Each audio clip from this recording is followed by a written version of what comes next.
You have nothing. You are nothing.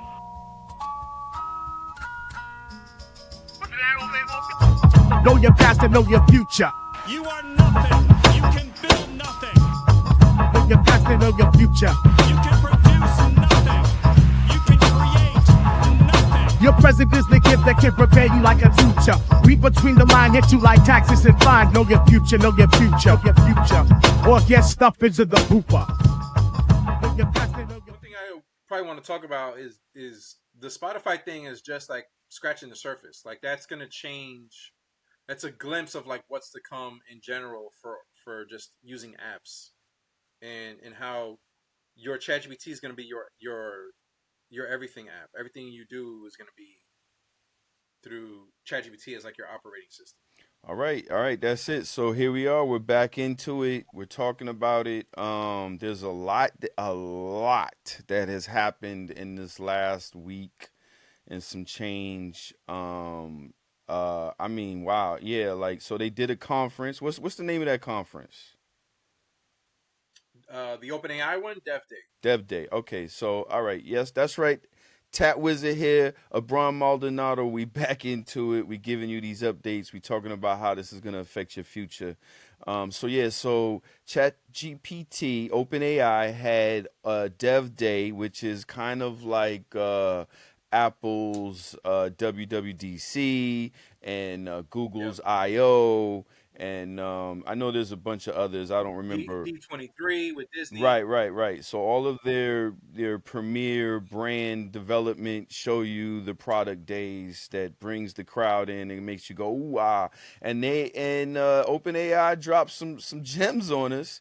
They are looking to be your operating system moving forward in the future. Like somewhere near in the future and then moving forward. Like they're looking for when you turn your device on, your laptop, your computer, which is, however, whatever you're going to use, your glasses, your box, whatever the device is, when you turn it on, the whole operating system will be OpenAI. So I mean, they have some dope things in there though. I saw the post that we did with the Spotify where you just at the app Yep. and communicate with it, and then it does what you want to do. Build on that. Talk about that. Like that's crazy. Yeah, I mean, so just to show you, like we have been in this space from day one. So 5, 6 years ago, my homie Bram was one of the top engineers in the AI space. Bram's Adams, Brooklyn-based brother, dope, engineer of color, came up BKOK. with like a DJ GPT back in the days where he was interacting with and building an interface with GPT where it could generate your playlist. Dope. And it's funny how you see these demos 5, 6 years ago and now come full circle all the way to now where you can just add any of the apps that you have connected to ChatGPT. And that's going to be a big game changer. In addition to Spotify, they also announced this big partnership with Walmart to do the same thing. So now you can add Walmart in your conversation and purchase any products you want from the whole. And Walmart now is basically an Amazon. So now you can just add Walmart anything in the conversation and it'll make that purchase for you right on the spot. So think of it like Meta wants the glasses to be the everything operating system, and OpenAI wants ChatGPT to be the everything operating system, where all of your needs from entertainment to purchases happen right within that chat thread. So, and someone did send me that this week, a salesperson actually, and I was like, wow, this is actually a game changer because technically, this changes the sales game. Like, if you have a product in a store, right? There's usually a budget that goes with marketing said product in order for people to come and purchase said product. And then when there's a budget to market said product, you have the opportunity to go hire a bunch of different professionals in different places in order to bring that advertisement together and to make it successful and to make your product sell better. And now you just cut out the endpoint from having the product to selling the product. Everything in between, all of the people that had jobs there technically are now gone, because once you say, hey, ChatGPT, I need to sell this product, it's in Walmart, you have the direct links, you know, make me an advertising campaign and then go put it out there and bring my dollars in. And it does it all right there. So all of those jobs, like there's a lot of jobs in there, even affecting my business in radio. The advertising for said product to go find it in said place would happen traditionally on radio. And even in ads on YouTube or whatever, all of that could be gone. Well, the ads in YouTube may exist if ChatGPT puts ads there, and maybe ChatGPT will, or whatever model, right, will actually produce a radio commercial for awareness as well.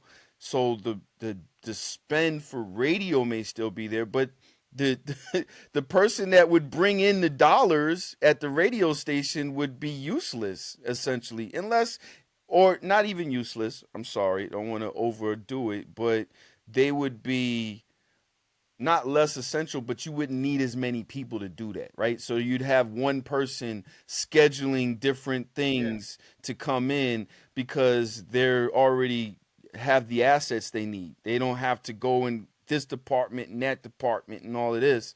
So it reduces the workforce a lot just by that operation alone.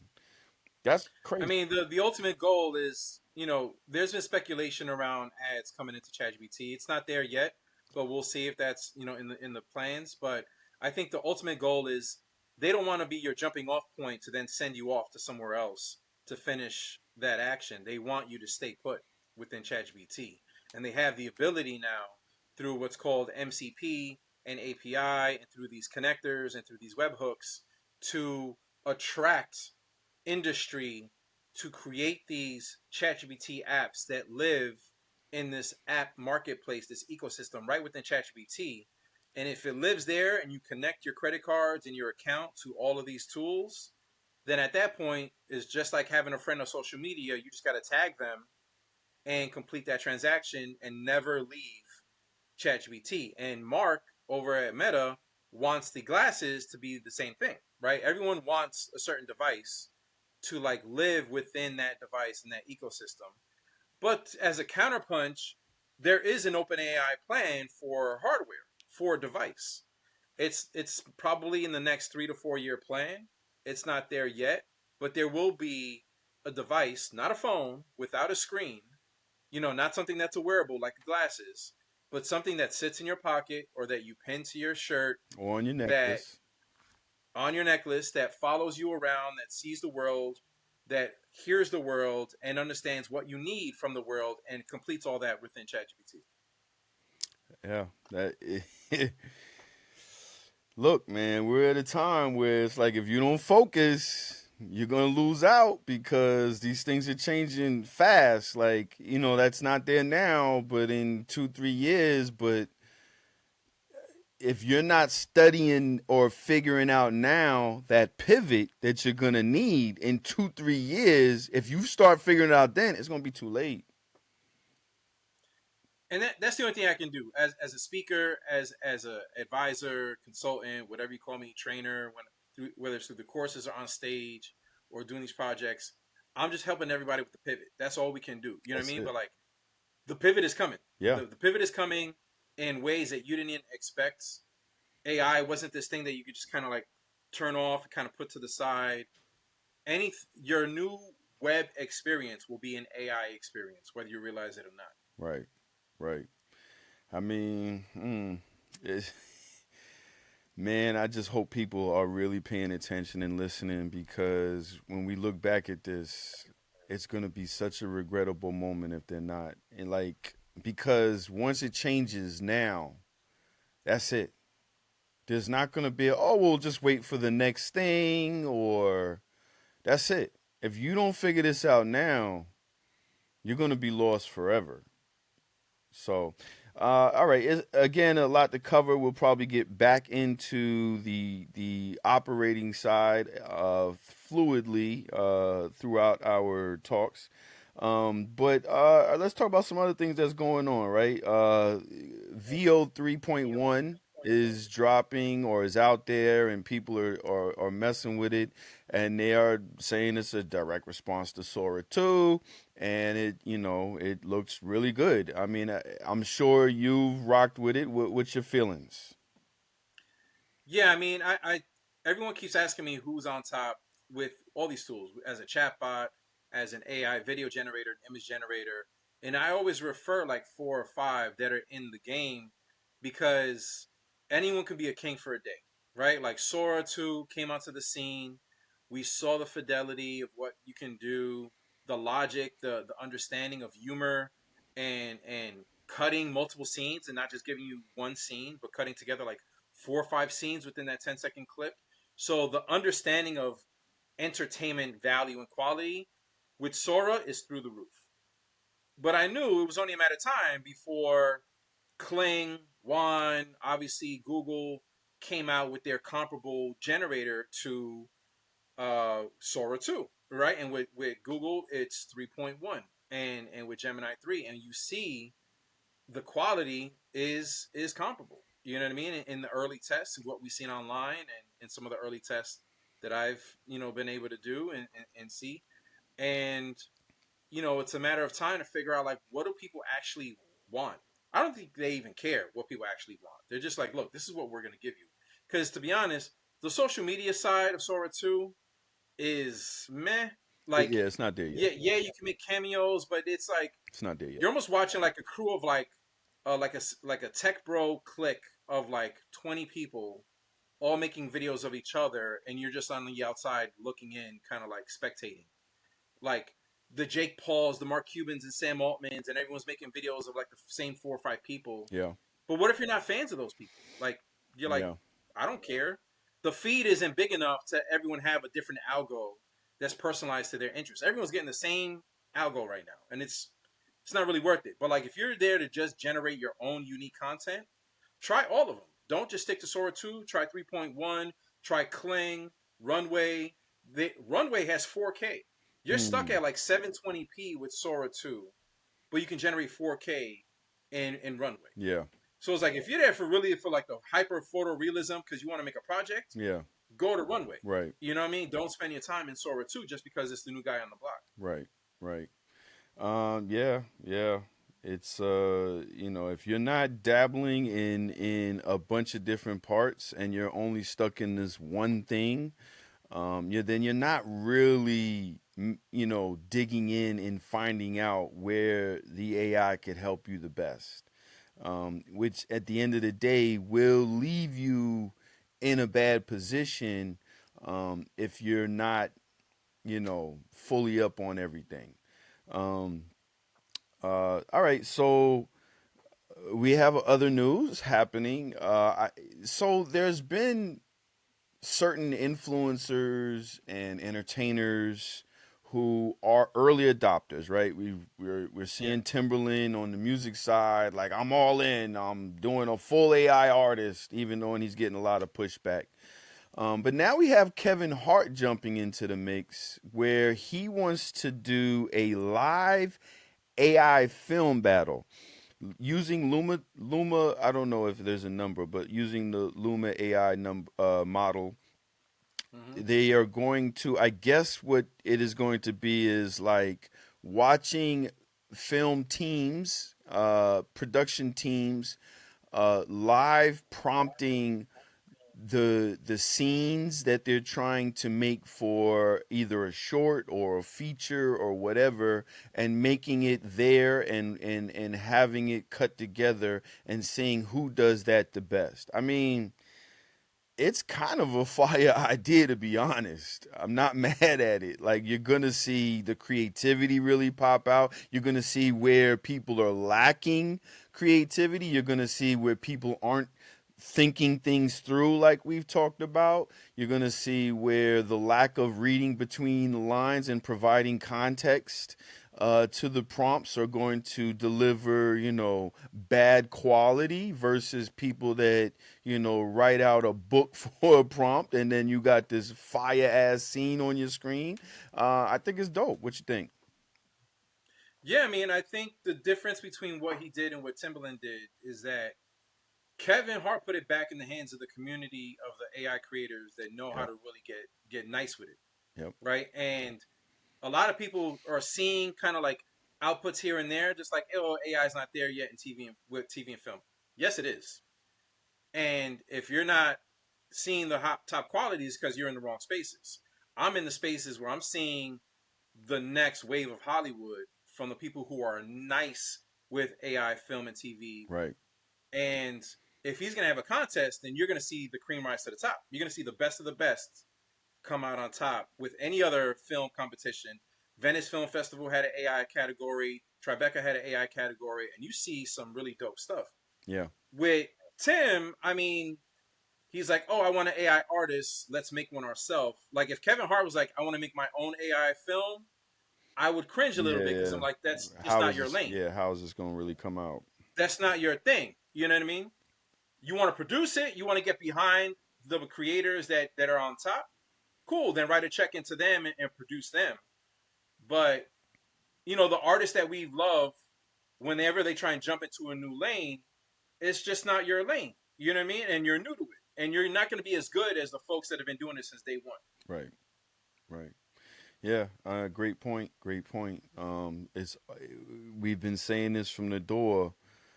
Don't necessarily let AI be the creative. Let the creatives use AI as their tools. And Kevin Hart is a creative. Yes, that's not what we're saying. Yeah. What we're saying is he produces films, and maybe he does write and direct, from time to time, but that's not really what he's known for. Could he probably make a comedy? Yeah, 100%. And probably dramas and everything. I'm not trying to take away from Kevin Hart at all, but there's writers, there's people that really like sit down and think these things out, and those are the people that should use these tools and be spotlighted in order, to But writing for AI film is different than writing for normal traditional right, film. So right. think about it. Like in just one technique example, just to help everyone understand what I mean by that.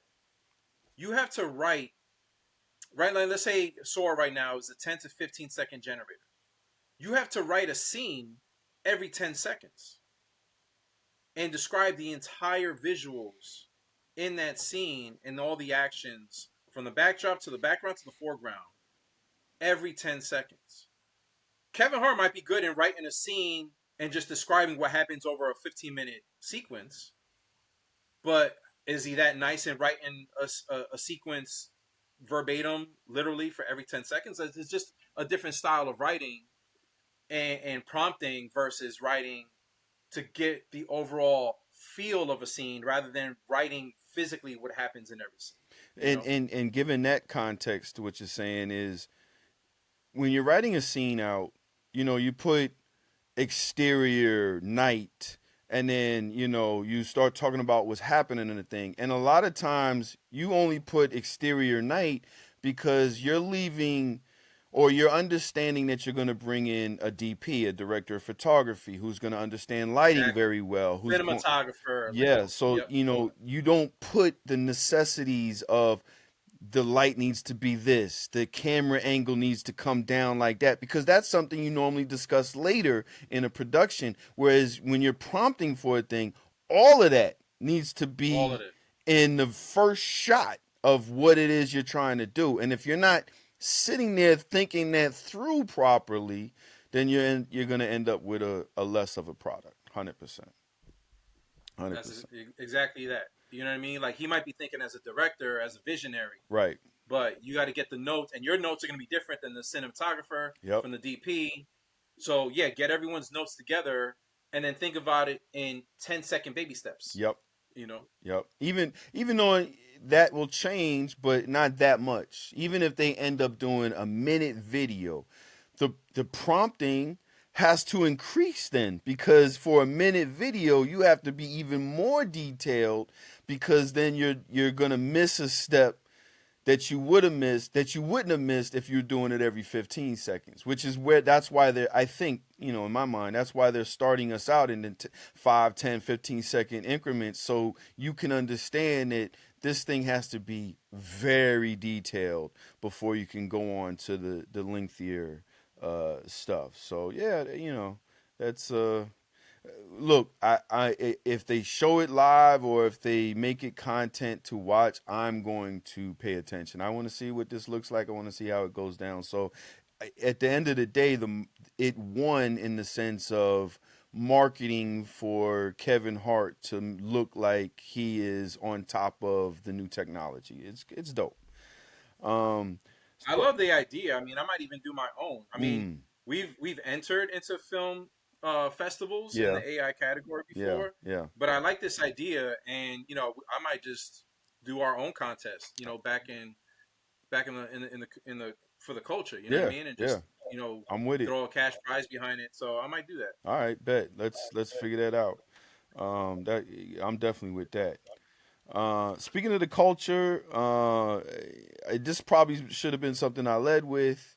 We've spoken on this before with Malcolm and Martin being in Sora 2 and the videos that they were prompting, and we said, well, the estates had to reach out and take that out, and it looks like Martin's family finally did do that, because MLK is finally out of Sora 2. There's a lot of nasty work out there, so, it is what it is. But I think that would have just kept getting worse. And so I'm kind of glad that has been pulled back, and I'm looking forward to Malcolm's family getting in there and pulling him out as well. So congratulations to the King family on taking control of Martin's IP. So that's dope. And then let's talk about a behavior thing real quick that's going around, and how this, or do you think this could lead to something else, right? Because I'm seeing a rise in this AI prank thing, right? And pranks kind of help pop social media out, right? Because in the beginning of social media, one of the big things that you could, when the videos started becoming relevant on Vine and then Instagram, or Vidi, shout out to Vidi. I knew the guys over there. They actually popped the video out first, and then Vine took it, and then they popped the first 30-second joint out, and then everybody was like, and then Meta was like, nah, we not having it. I think it was Meta at the time, but regardless, Instagram was like, I'm pretty sure it was Meta. They were like, we're not having it. They copied that, took it, and then Video eventually died because they had no audience compared to what Instagram was doing. But regardless, pranks was a behavior that helped adoption, right? Do we think that these pranks, albeit way more dangerous, because I don't know, it's just a blur of reality, right? Like we had, pranks in the beginning, yeah, it sent that person to a place and then they got calmed down and we watched and it was funny. But now it's like, oh shoot, we don't, like, all of us don't know when something is real, and it's like, is somebody in our house intruding, or is it there's a teenager home and they're fucking with us, like, you know what I'm saying? So it's like causing a different level of anxiety than the previous pranks. Well, how do you feel about this prank thing? Yeah, I mean, I saw a couple online, and obviously because I'm in the space, I get that call weekly from family and friends that send me a video in my DMs, and they're like, "Yo, is this AI or is this real?" And I gotta, validate it for them and let them know, it's AI. Like one of them, my homie down in Miami, they deal with crocodiles and alligators all the time. So he sent me a video of a toddler through a Ring camera, being approached by an alligator, and the mom had to swoop in the last minute and like I kick the saw, alligator in yeah, the I face. saw that. And he was like, "Yo, is this real or AI?" I'm like, "Give me 1 second." And I generated the same exact video for him. And I was like, "Here you go. Like this, I just made the same video for you in 10 seconds." Yeah, So to prove to you that it's AI. Yeah, But I saw the one of like, oh, there's this homeless guy in our house. He won't yeah, leave. that's a big You one. know, he's sleeping on the couch. In the He's using our bed. computer, eating our food. Yeah. And and you can't tell the difference. You know, it's crossed that line now where you really don't know. And we just have to get smarter as a population and use what's known as discernment. You know what I mean? Like anything that we can't physically touch, we have to discern and think about whether or not this is real or not, and like act accordingly. Like we need to change like our perception because it's gotten to that point. The other one that I saw this week was uh, Patrick Mahomes kissing a ref on the field um, in an NFL game, and you could not you could not tell the difference. Right. Like it looked like it actually happened on the field. And I'm making videos myself just to mess around, and my wife rolls her eyes with Sora or 3.1 on like what's possible. And that's the thing. It's like with every creative use case that will get an amazing movie deal out of that Kevin Hart contest in that same quality, you're gonna get the jokers and the memes and the bad actors on the other side.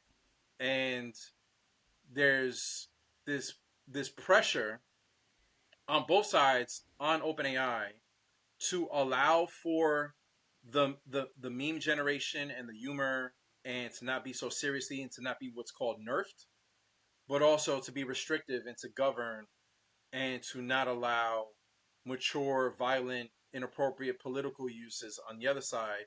And it's not an easy seat to be in to allow both and to give everyone what they want.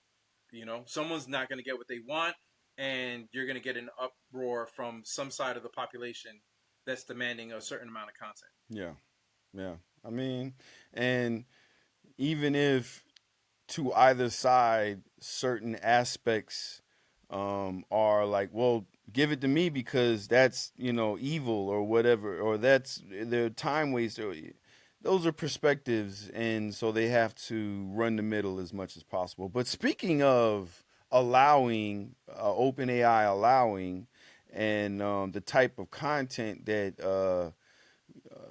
will be used. They made another announcement recently that I think will bring a lot of adoption, and we're going to see a ton of crazy work, I'll say, for right now, hitting our social channels because they are getting ready to let Erotica be used in prompting. And so, I mean, look, as far as I remember, erotica, porn, and the sexual side of human nature has always helped adopt things that much faster. I mean, we got credit cards online because of porn.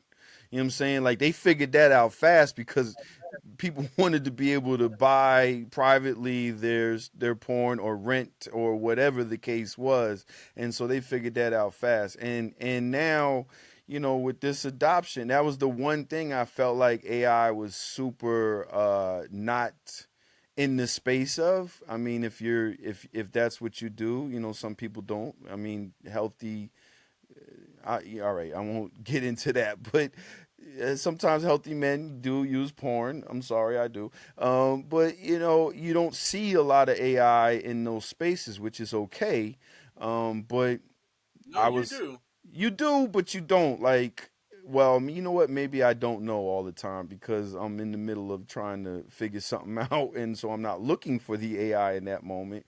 But it hasn't been as prevalent to me as other things in technology have in the past, and I think there's getting ready to be an explosion. What do you think? Um, so he said in his statement, he's written a couple blogs this week. Sam Altman, that is the CEO of OpenAI, that like they're not the moral police, right? They're trying to do their best to govern, like I said, and to restrict inappropriate use cases, but inappropriateness and misuse of these models and morality are two different things, right? And the morality part of it and what's allowed online should be replicated in what's allowed with your online use with AI.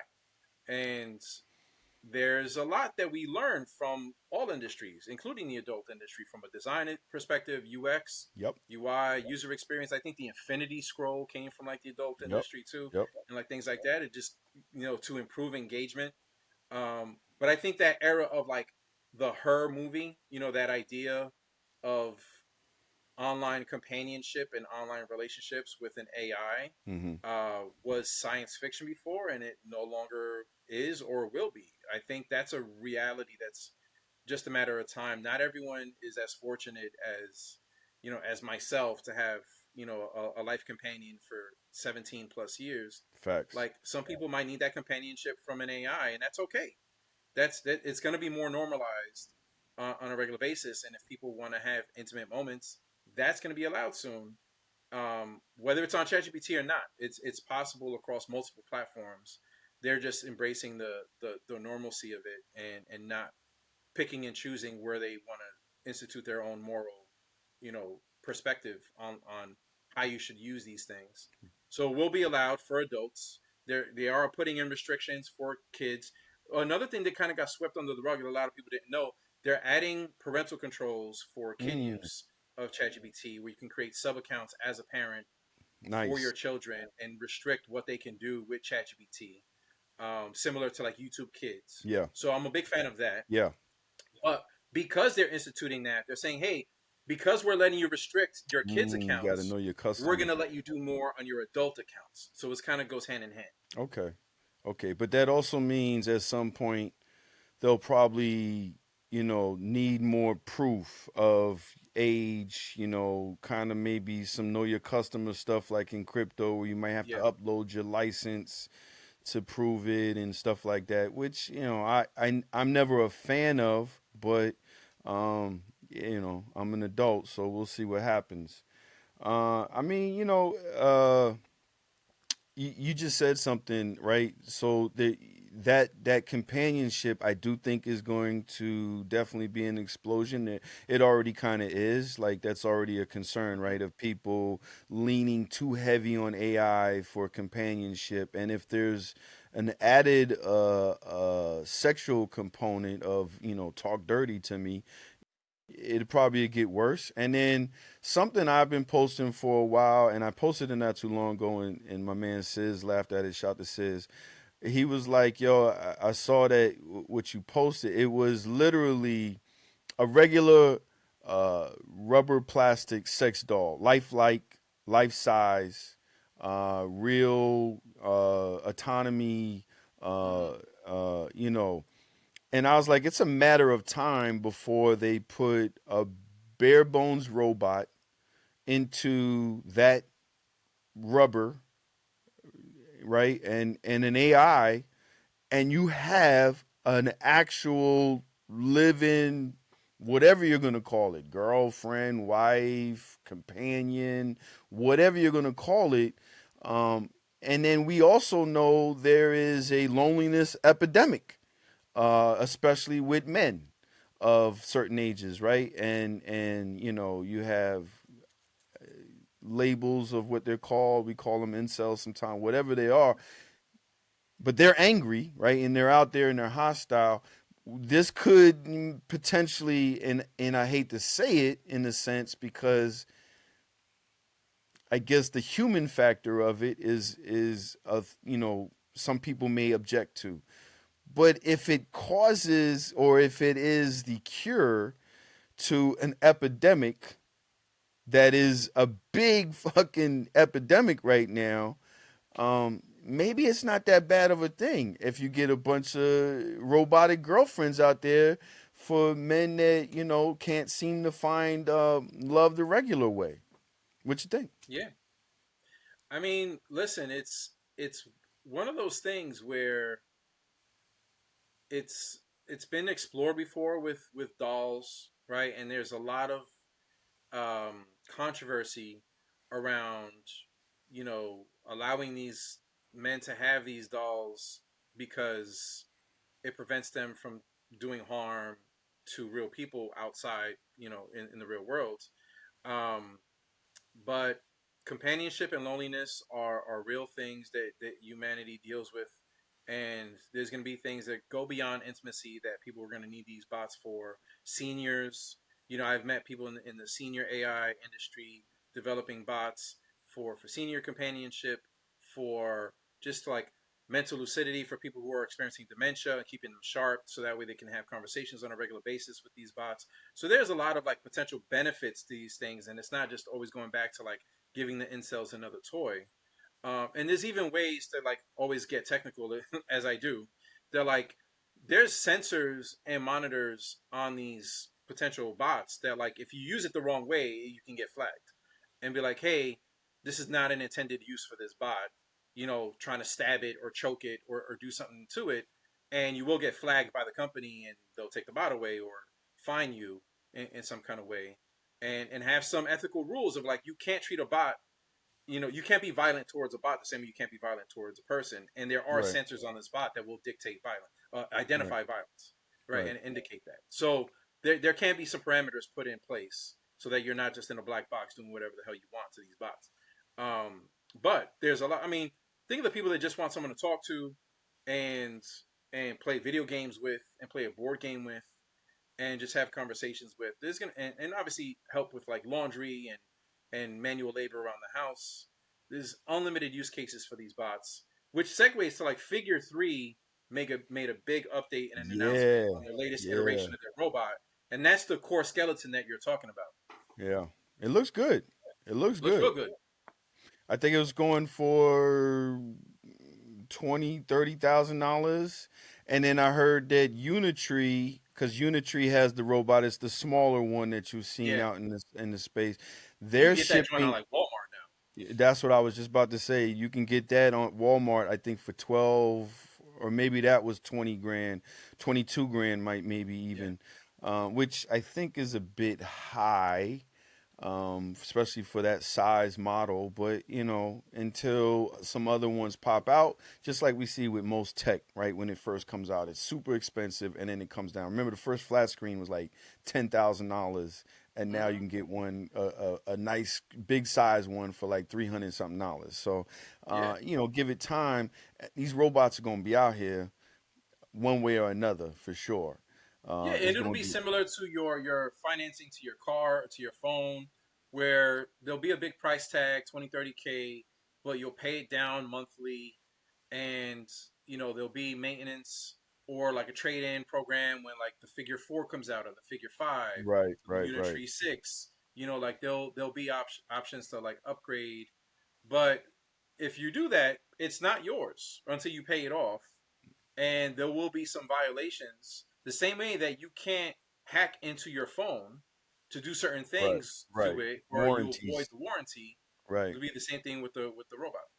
right, right. That makes sense. And then, like Elon's model, right?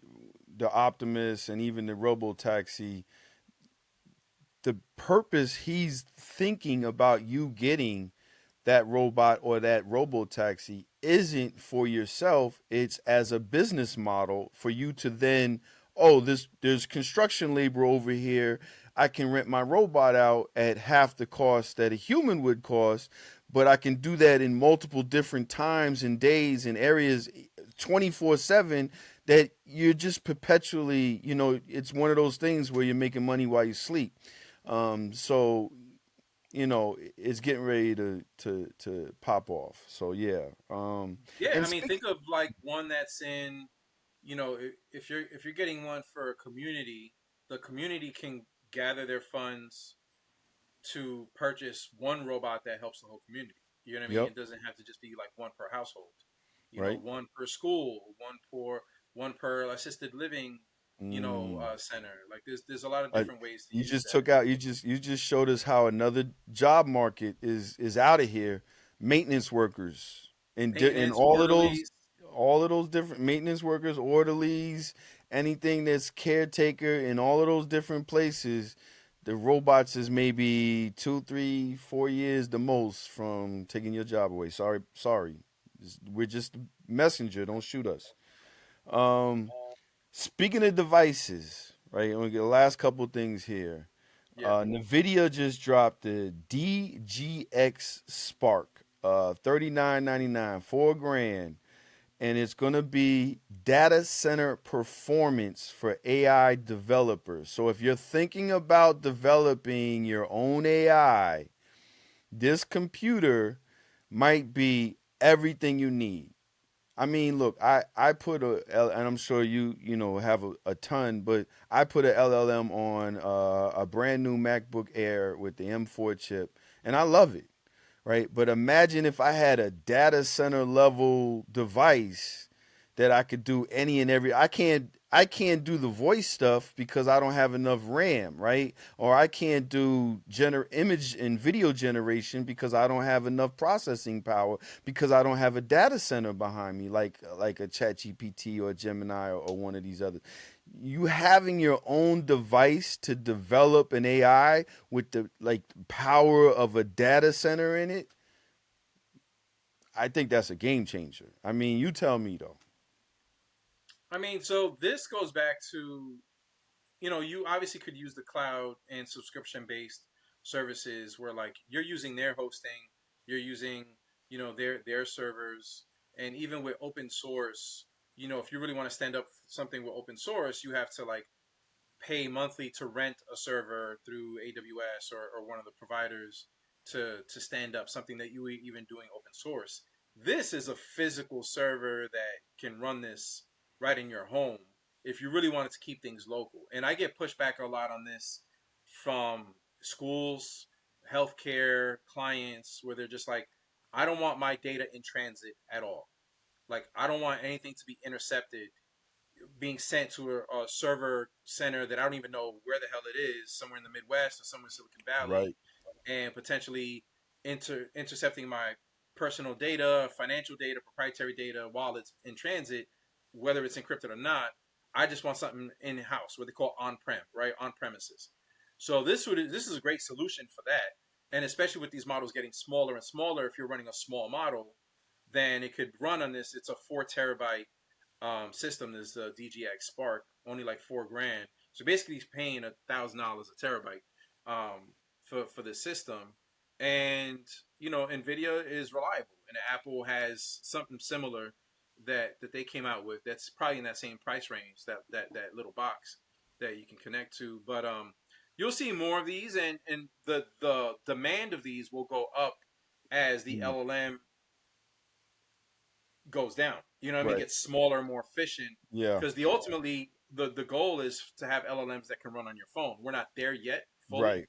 There's Right. like what they call 7Bs, like these small open source models that could potentially run on your phone, but the marketplace isn't really there yet at a consumer level. Right, right. Yeah. No, I mean once I started like actually doing it myself, I was like, yo, this is crazy. The billions of parameters that that you need to run things and the consumption that it takes. I was like, yo, this is good to know. Like this is where we're at. And speaking of data centers, and this will be our last point for this episode. Data centers seem to be America's new GDP. That's the word going around. If you look, from what I understand, if you take out the data centers, our GDP growth is actually a lot less.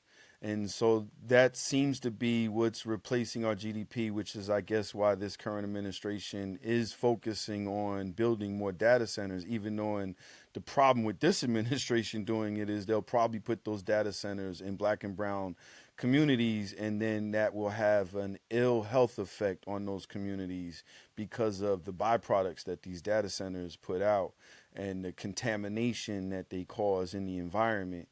But yeah, that's only if that's the new GDP, you know, how does the average person chase that? I guess is my question.